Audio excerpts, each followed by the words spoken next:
Nag-aabang yan ng isda, Rick.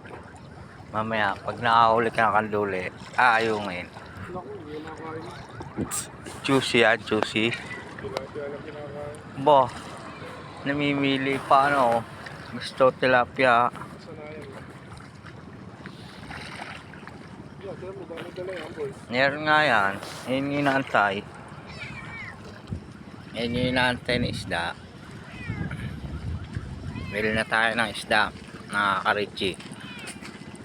Tingnan natin yung bangka kung meron ng dala. Kahit 50 pesos, bili tayo. Para meron tayong pangulam mamaya.